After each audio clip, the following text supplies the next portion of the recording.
Hey there, and welcome back to the channel. So at this point, the WordPress site editor is about over 2 years old now, and it's been about a year since the better label was removed from the site editor feature. And while a good number of people have been trying out the site editor, both just in test sites and on live sites, you might not have been using this feature before. Or maybe you've just been waiting to see how it turns out and just the different changes that the team makes to make it better. But right now seems like a really good time to just dive into what is the full site editor in WordPress. As someone who has been using it really since it was still in beta a couple years ago, I can really say that it's come a really long way, and it can be a really great tool to help you be able to customize and change your entire website right from the dashboard with no code experience required. And while it might not be perfect for every single situation out there, and really no tool is, now is a great time to just take a look to see what it is, and maybe it could be an option for your new website. So that's what we're gonna do today. We're gonna take a dive into the WordPress site editor.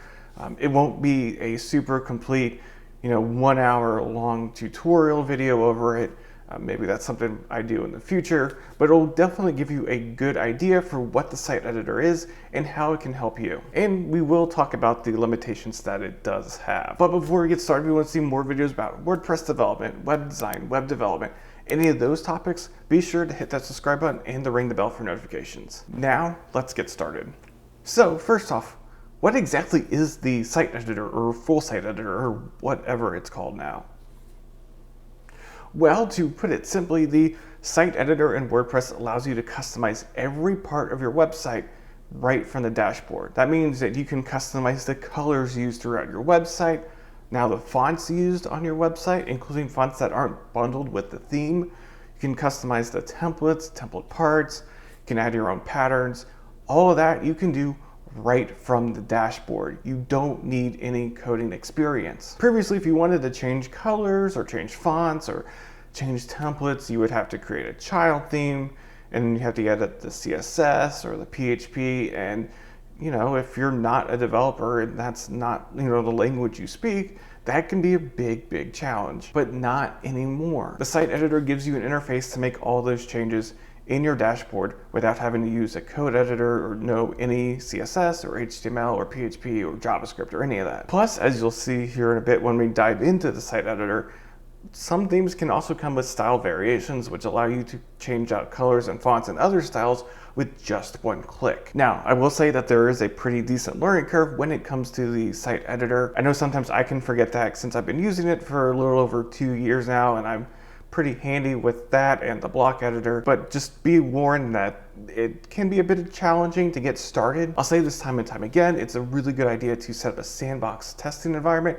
where you can just play around with it, make mistakes, screw things up, and learn from them so that when you create your actual website with a site editor, you know what you're doing. And in fact, if you want to go get started with the site editor in a testing environment, you can check out the WP Playground to get started right now, right in your browser. But in short, the WordPress site editor allows you to make any customizations and allows you to create any type of website you want right from your dashboard. And that's a really cool thing.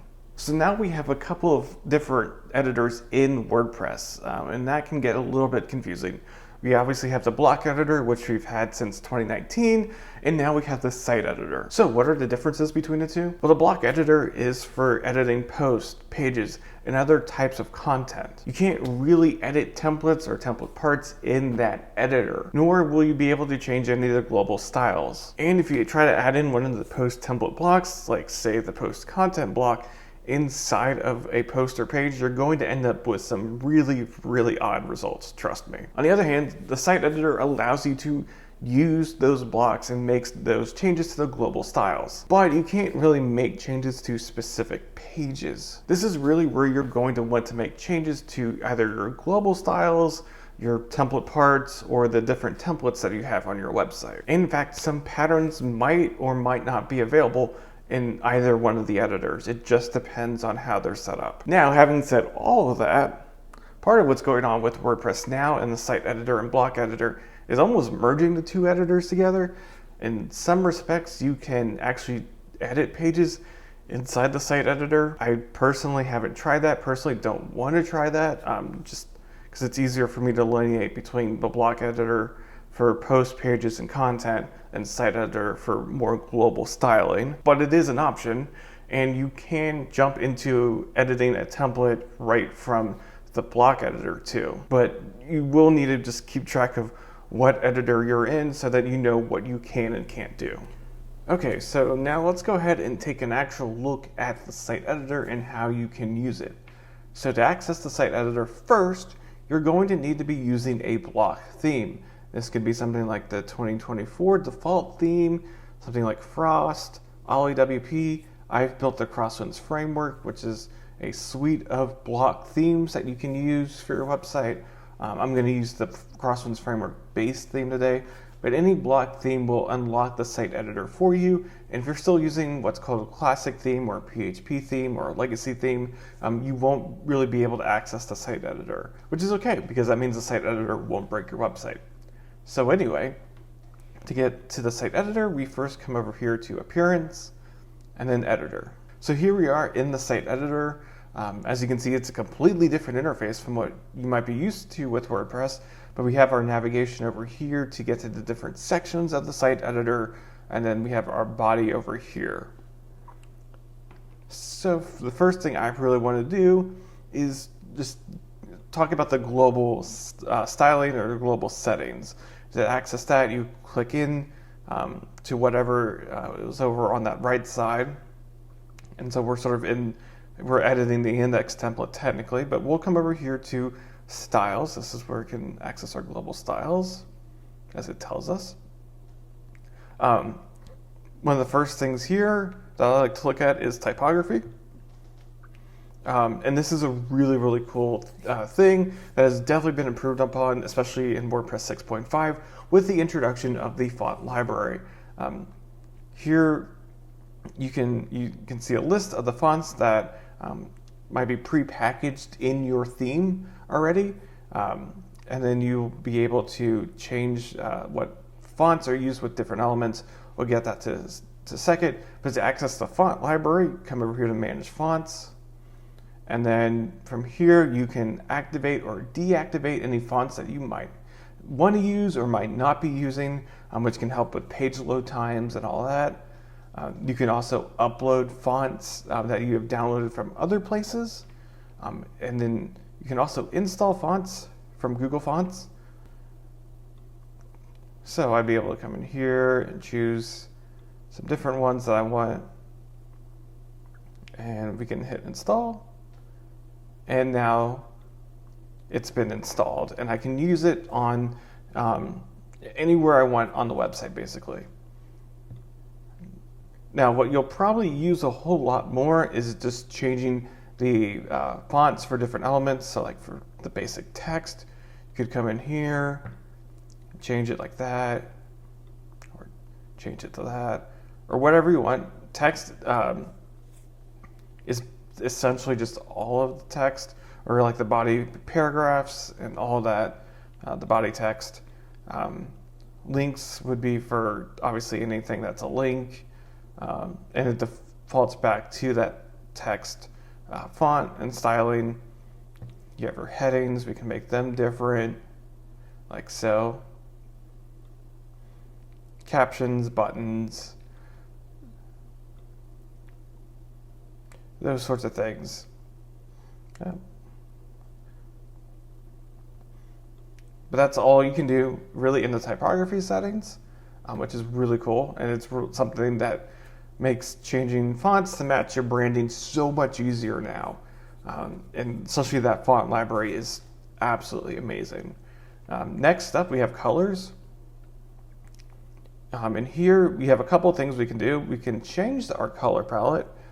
So like a font or a theme would come with its own color palette, as we see here with Crosswinds framework theme. But maybe we want the secondary color to be something different. Actually, let's make the primary color something different. Or actually the base. We might be able to see, yeah, and we can see that it changes here. Since the base color is being used in different spots, you can make changes to the color palette.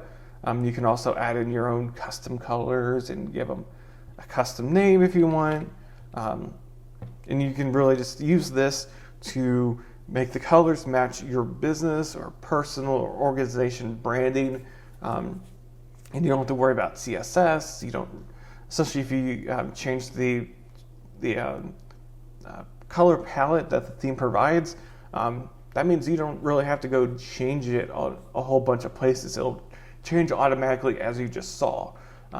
We also have gradient options that you can choose and that you can create for your own use, which is really cool. And then you can use those colors. You'll be able to use the colors in the blocks, like in the block editor itself.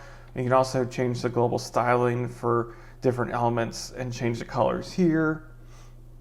So as you can see, we can change. That's not great. You want to keep accessibility in mind, especially when you're messing with text colors and background colors, but you can really change anything you want right here. You can change it for the text, background colors, the links, captions, buttons, headings, and so on. And then we have the layout settings. This is something you're probably not going to use very much. I would highly recommend just using whatever your theme gives you as a default. Just because it's easy. It's not quite as robust in terms of options as we saw with typography and colors, but you can change the width of content on your site, as well as how wide the wide aligned content is. You can change sort of the base padding, top, bottom, left, right, and then sort of the base block spacing, the space between all of your blocks. And then we can also get down into the nitty-gritty by customizing the global settings for different blocks on the website. So you just go in there, you hit blocks. You can change the styling for heading blocks if you want. Don't have any headings on that page to show, but you can change that for headings, for buttons, just any block that's on your website, both core blocks and blocks that are added from plugins and other places. You can come in here, you can change the global styling for those blocks, and it'll change that styling across your website for that block. But really, this gives you a lot of great control over how your website looks and all that, and it's really, really cool. I highly recommend that you just come in here, like I've talked about in the WP Playground. Just you can come in here and just play around with a whole bunch of different settings that you have for each of these blocks. And we do have what's called the style book too, so you can see all of these right here. So if I let's see, let's go for a quote block. Let's change the background. If I can find, there it is. Let's change it to, yep, and you can see that it's changing. You can change the font to modern space, any of that. So that style book is a really, really cool option that you really should check out and see, because you can really see anything. You don't have to open up a page that holds a whole bunch of these. Just open up the style book and you can see the changes that you're making to the global styles right here. And then finally, in this global styles panel, we have the style variations. And this is a theme developer can add in different style variations to their theme that include changes to the colors, to the fonts, to the block styling, any of that. And you will be able to change them out with just one click. So maybe I want sort of this like blue techie type theme. I just come down here and hit, and you can see it changed the fonts and it changed the colors. And that's just a really cool way. It really is dependent upon the theme you're using though. Not all themes will have a great selection of them. Some of them will have a ton of options. It is a little bit dependent upon the theme that you're using, but it is a really cool option that you have with the site editor now. And now the last thing is sort of an additional CSS section. If you know CSS and you maybe use the additional CSS section of the customizer with classic themes, and you still want to use that, you can just come in here, come into the global styles panel, you hit additional CSS, you can add your additional CSS here, and it can be handy just because there are some things that are still limited with the site editor, especially with focus and hover states and those sorts of things, which is a bit of a pain if we're being honest. And like also if you just need to style some things with plugins that might not play well with the site editor yet, you can still add in your additional CSS over here, which is great, and I hope they never remove it. All right, so the next thing I want to talk about are the template parts and patterns, which is getting a little bit confusing because the terminology is starting to get mixed by the team, which is getting a little bit annoying. Patterns and template parts are kind of the same-ish thing. Template parts in classic themes are sort of like your header, your footer. You could create, or a developer could create their own template parts and call them into the templates. So like they could create a custom sort of template part that could be called into different templates, but they would be able to edit it in one place. They wouldn't have to edit it on every template. Patterns are a little bit similar now. They are patterns that either the theme developer can create, or plugin developer can create in their plugin, or now even you can create here in the site editor that you can pull into different posts and pages and be able to customize it in the editor, in the block editor, and they can be non-synced, which means if you add in a pattern and you change it in the block editor for a post, it doesn't change it anywhere else. Or they can be sync patterns, which means it does get changed in the block editor. Or you can just use the template part, which would do most of the sync pattern stuff for you. If you're getting confused, don't worry, I'm confused. And that's one of the issues with the site editor that I've found. It can be kind of annoying, if we're being honest. But let's just walk through how you can sort of create a pattern or use a pattern. You can see all the different patterns that the theme comes with over here. And you would be able to make changes here if you wanted to. Or we can add in, and then we can come in here and we create a pattern, or we can create a template part, create a pattern. And then we can make it synced or not synced. You can also give it a category if you wanted to.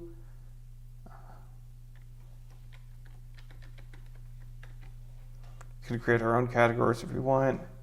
And then we'd be able to sort of just do like this, and we would be able to come over here and then just make sure you have the sidebar settings. And then it's like the block editor. If you've used the block editor before, you would just change some of the stuff like so, and be able to make all of your changes here, hit save, and now you've got a pattern that you can use anywhere on your website.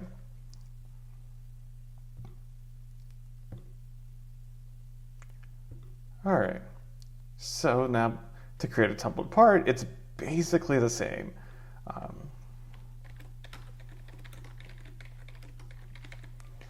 Come in here, you can choose header, footer, or general.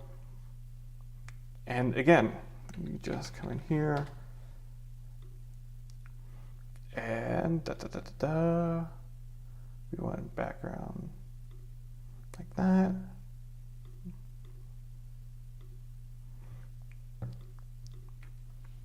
Now, the one difference between template parts and patterns is that patterns can be used basically in the site editor or in the block editor, which is the advantage of using a synced pattern, because then you can use it anywhere on a post page or in a template.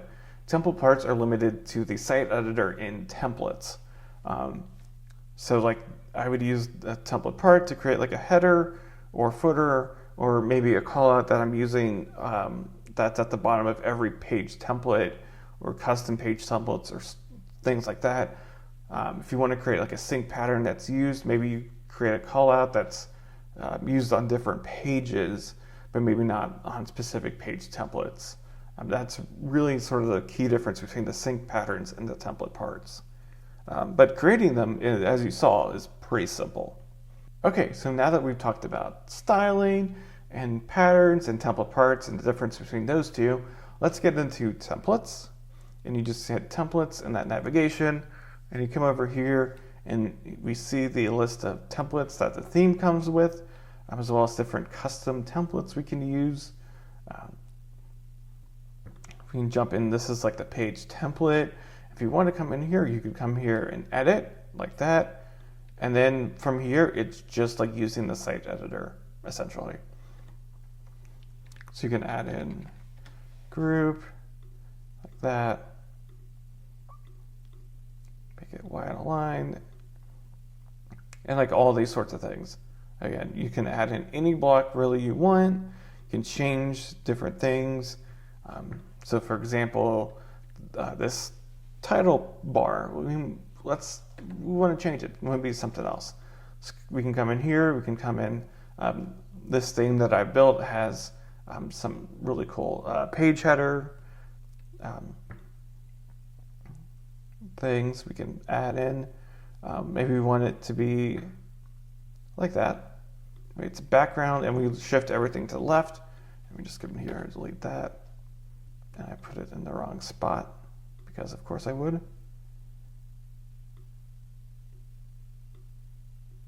No, that's not. Anyway, you can make changes like that to your website or to your templates. Just come in here, hit save. And now if we were to go to a page, it would have this different look to it. Pretty simple, pretty easy. Again, you can use the WP Playground to play around and really learn how you can use the site editor in this way without breaking your production website, because that would be bad. And then finally, the last two things to talk about here in the site editor at the moment are two newish things to it. You can now sort of edit your navigation menus here. So if you come in here, come in here and let's see, get here, can add in, let's see,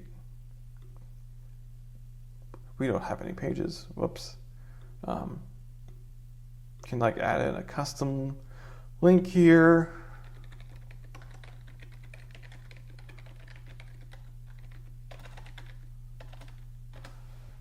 And then we'll be able to come in here and edit it. And then we can also sort of just, we're not really able to edit the styling. You'll have to do that when you add the navigation menu to a template or a post or page or whatever.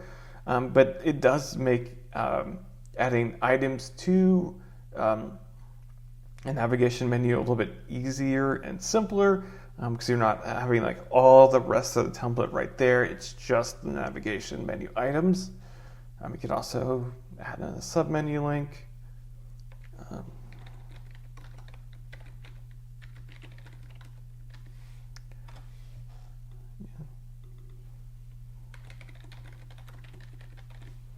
Like so.